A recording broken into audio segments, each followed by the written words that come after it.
Well, another year has come and gone, and 2024 has been a bit of an interesting year for gaming, to say the least. Now, we've had some games that I personally think were pretty damn good, and we had some games that had my interest when the trailers released, only for me to slog through them. And if you're new to my channel, I generally like to start to wrap up the year by going back and taking a look at what my personal picks for Game of the Year are. Now, I asked on my community page on YouTube whether you prefer a top 5 games of 2024 or whether I should do categories and such, like say best indie game and so on, and you voted for top 5 picks, and well, that's what we're doing. Just quickly too, I wanted to also do this video before the release of Indiana Jones and the Great Circle, and while I enjoyed my time with my hands-on preview with that, a newly released game I feel would be a bit too fresh to add into a Game of the Year video, but don't worry, I will be giving my thoughts on the Great Circle when that releases. Oh, and for what it's worth as well, no, DLC won't be added into my contenders for Game of the Year. That's not fair. Hey, I don't make the rules. Actually, I kinda do. Attention passengers, we regret to inform you that we are currently being held up by a couch on the tracks. Give me all your loot or I'll blast you! Now, if I did categories for this video, this would be the indie game of the year by far, and it's a game made by a couple of blokes in Australia with the funniest game I have ever played on this channel by far, with bears in space. Now, for those of you who never heard about it or you didn't check out my video review, that's fine, but imagine a bullet hell landscape of the recent Doom games with a comedic world and tone slapped over the top that honestly had me cackling in my seat. My kids love the Space Carnival, but I don't love my kids. That's why they ain't here. The gameplay is solid, with each weapon being creative in its design and comedy, but also in its gameplay mechanics, with each weapon too upgrading the more you use them. Shotguns slapped, assault rifles turned into like miniguns, there was a bag of exploding rubber duckies, a propeller hat that you would throw onto an enemy like Oddjob that would then lift them into the air, causing them to explode. It all worked really damn well. Environments and level designs were a little bit simplified from, say, Doom Eternal with grappling hook areas, combat arenas, and your standard boss zones with weapon pickups, launch pads, power-ups, but the more creative aspect, I'll say, is the voicing and dialogue with your character, Maxwell, who has had their DNA merged with a bear, and anytime you eat honey in the game, you go into this scripted yet powerful power trip moment where you can Hadouken enemies and slam the ground and leap into the air, and it's always entertaining stuff. But what kind of surprised me with Bears in Space was how long the campaign is, clocking in at around 12 hours for my playthrough. And while I did have some moments that reminded me of Alien Isolation, and that it felt like the rug kept being sort of pulled out from under me and the story kept going, the environments though, with the medieval village where everyone is hypnotized by hoverbikes, or the carnival in space, always kept me entertained. I was gonna jump, but then I thought about hoverbikes. Honestly, Bears in Space might be my favourite Australian game too. I laughed so hard and have so many clips just from playing this game that are pure comedy gold, and I can't wait to see what Broadside Games does next, because Bears in Space was brilliant. Well done, lads.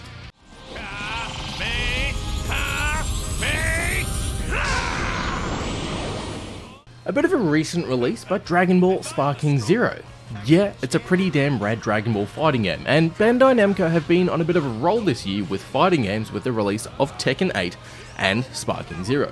And while, don't get me wrong, Tekken 8 is a brilliant entry in the series, and it was my first proper return to the Tekken series after Tekken 4, Sparking Zero was a visual feast for the eyes, as well as a return to the Tenkaichi series. And while yeah, Tekken 8 is visually stunning too, but Sparking Zero kind of felt like you were playing the show rather than sort of like playing a game based in the show, if that makes sense.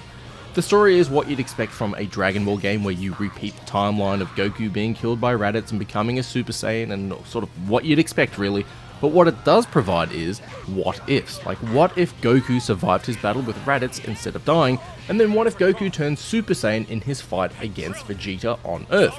And rather than sort of immediately wrapping up that what if loose thread, Sparking Zero lets you follow it for a bit too, and that's kinda cool. However, outside of the main story, players could create their own missions with their own cutscenes and text box dialogue, which I thought is kinda cool and a great way for fans to have a bit of fun setting up their own what ifs. Like, what if you got Dragon Ball Super Broly facing off against Super Saiyan 4 Goku and Super Saiyan 4 Vegeta? But the combat, dude, that's where it's at. Punches feel powerful and also a bit personal too. For example, if you're playing against your brother and you're performing some great dashes and vanishes and then you get a good hit or two in, it kind of fires you up a little bit. Also, I can't think of a roster in a fighting game that has caused so much laughter. Matching up Hercule against Garlic Jr. to see who would win was pretty damn funny. And one of the wicked things too is if you take damage, your character's outfit will start to rip and tear, depending on what character you're playing as, of course, and I really like this attention to detail. Sure, it is another Dragon Ball Z fighting game, but I can't think of a Dragon Ball fighting game that hasn't been entertaining. Xenoverse was create your own character, Fighter Z was the classic side-scrolling arcade combat game, Dragon Ball Z Kakarot was a RPG, and Sparking Zero is the return to the Tenkaichi formula, and it came back with a damn force. So if you're a fan of Dragon Ball in any scale, I highly recommend checking it out. Okay, we're down to the top 3 games of 2024 here for me, and this one might cause some problems, but again, this is my personal pick, and I really enjoyed it. And I think most people who played this as well also enjoyed it, and that's Star Wars Outlaws.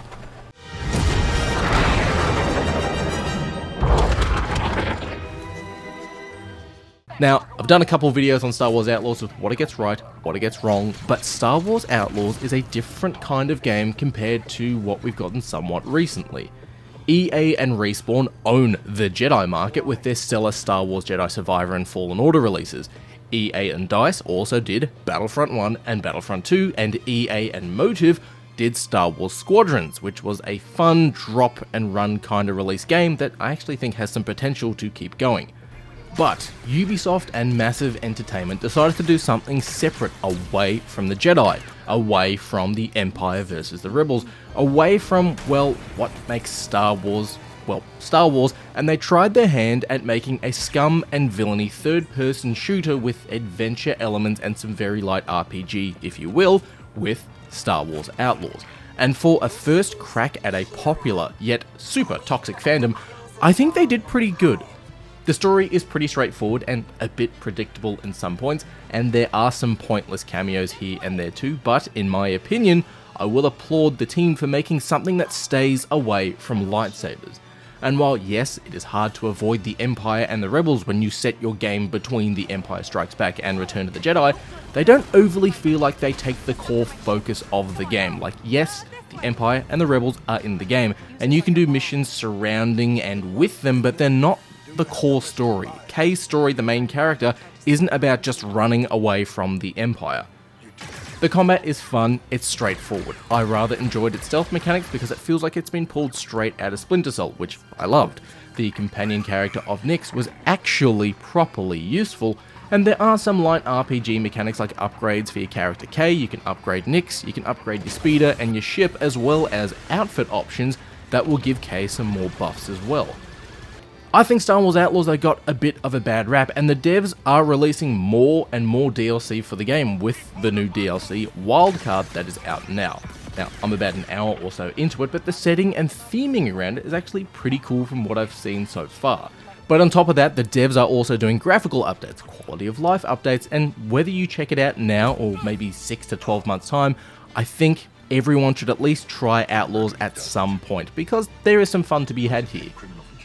I won't lie, deciding between the final 2 games was a bit of a hard decision, but well, coming in at second is the sequel that was 13 years in the waiting with Space Marine 2. What is your craft? My craft is death. Focus Entertainment and Saber Interactive released a sequel that was visually stunning. It was a gory, meaty masterpiece that continued on the foundations that Space Marine 1 provided, as well as giving players alternate game modes to return to. Now, if you thought Star Wars fans were toxic, and don't get me wrong, some of them are, but Warhammer fans are very passionate. There are fans that know everything about anything in the 40k universe, and months after the release of Space Marine 2, I didn't really see many hardcore fans getting upset with the events of Space Marine 2 at all. They loved Titus's return to the Ultramarine, the hordes of Tyranids attacking. Hell, the colour of the Imperial Guard's eyes got fans excited. Saber Interactive did their damn homework with this and they nailed it. Similar to the first game in the series, the story leaves it open for a sequel, and Titus as a character, while not voiced by Mark Strong, has some pretty damn cool moments of character development.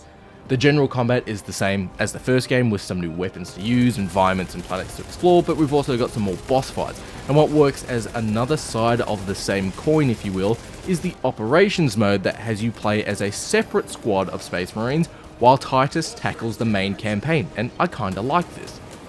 Speaking of operations, the co-op mode I personally think is the main mode in the game. Now sure, there is PvP, where you can do Chaos Space Marines versus normal Space Marines, but co-op has classes, objectives, weapon loadouts, and I think it all works pretty damn well. It just needed more variety, because after say a week of playing with mates, there was no real reason to sort of keep going until we got more DLC causing us to come back to the game. But Space Marine 2 also works great for those wanting to dip their toe into the world of Warhammer 40k. You don't need to play Space Marine 1, but if you do, you'll experience more of Titus's story. But from Space Marine 2, you can dive into Darktide, you can dive into the Diablo-style Inquisitor Martyr, you can jump straight into the tabletop game, the audiobooks. It is a big universe, and Space Marine 2 acts as a great gateway drug into this world. But from a gameplay perspective only, Saber Interactive did a sequel to a well-loved game 13 years later and nailed it with something really impressive, because Space Marine 2 could have easily crashed and burned. Now, before I get into what I think my game of the year is, I just wanted to take a quick second to give credit where credit is due for some other games that released this year.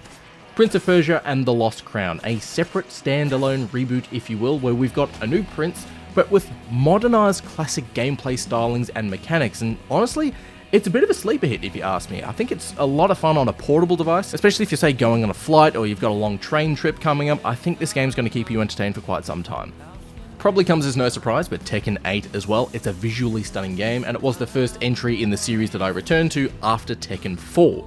The story, it's pretty damn cool. It also has some recaps to catch you up on what you missed out on.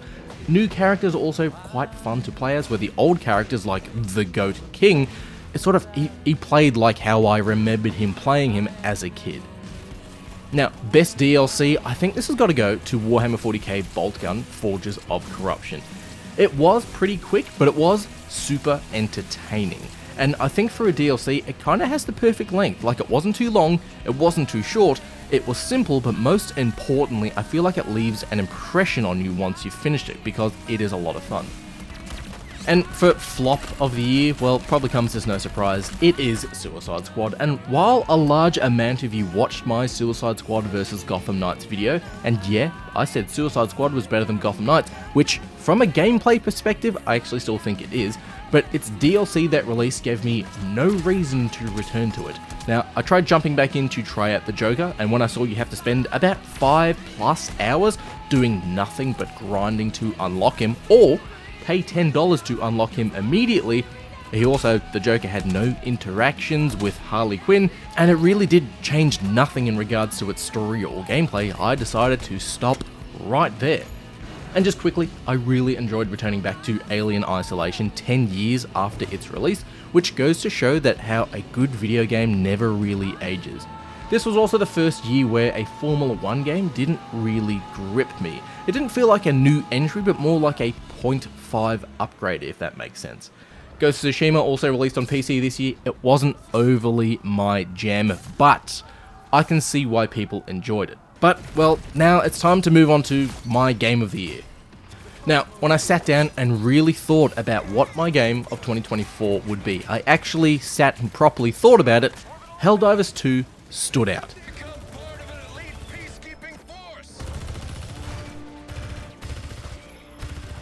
Now, last year, my game of the year was a no-brainer. It was Star Wars Jedi Survivor because I loved that game.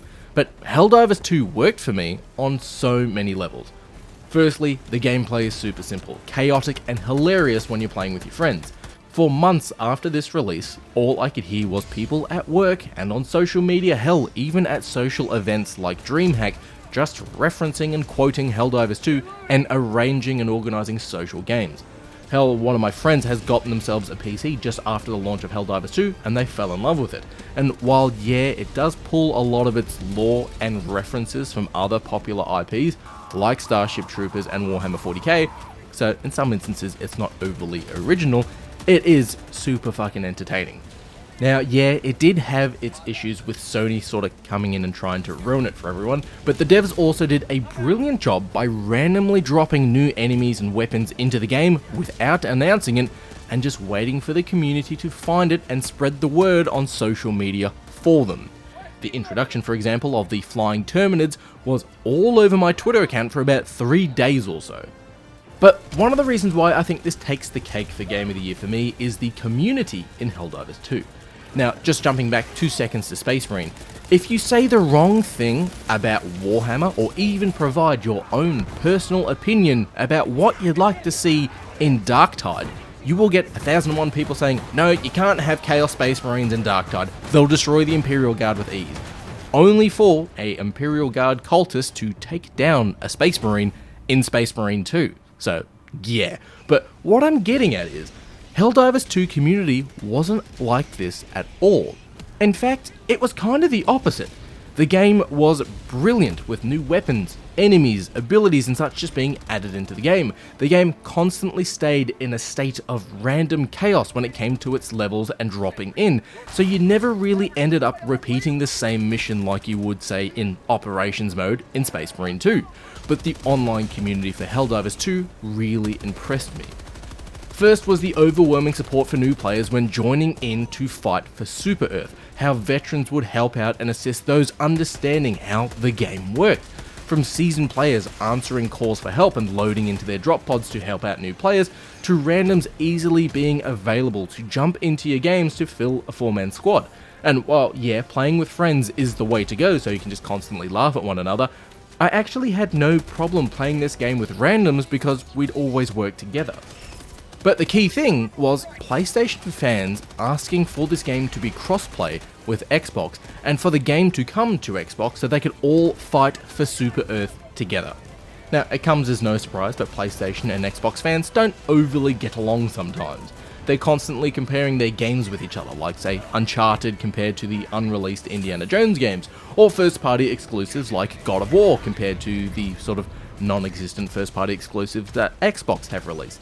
But to see PlayStation fans create memes, reels, TikToks, community posts, everything, asking for Xbox fans to join the fight was something that really surprised me. And if Helldivers 2 came to Xbox this year, dude, I think it would have been the closest thing we would have seen to console peace. And I think for that reason, on top of its brilliant gameplay, its simple mechanics, the constant hilarity, the stratagems, the controls, the overall game in general, I think for that, Helldivers 2 is my personal pick for Game of the Year. Finally friends, just before I wrap up, I want to take this last final minute or two to thank you. 2023 was a bit of a rough year for me, and 2024 without a doubt was the best year this channel has had. We started 2024 with nearly 3,000 subs and we ended with over 5,000. I had not one, but 3 of my videos that released this year reach over 100,000 views, and my Middle-earth Shadow of War has nearly reached 400,000 views. To those of you who followed me over from my old podcast, to those of you who found me from my Middle-earth Shadow of War video, or my Aliens Colonial Marines video, or anyone who just saw a meme and just laughed and went, yeah, that was funny, this dude deserves a sub, I really wanted to say thank you. This channel was created around reviewing games, but moving away from the far left and the far right of the fence. I wanted to stand out away from others who would completely tear down a game because they didn't agree with it, but also point out areas where the devs actually had some passion for the works they were creating. But I also want to call out the poor decisions in storytelling for making a game controversial for free publicity and hopeful sales. Like, yes, Suicide Squad wasn't great in a lot of areas, but there are some areas in that game that shine. For example, the writing for Captain Boomerang.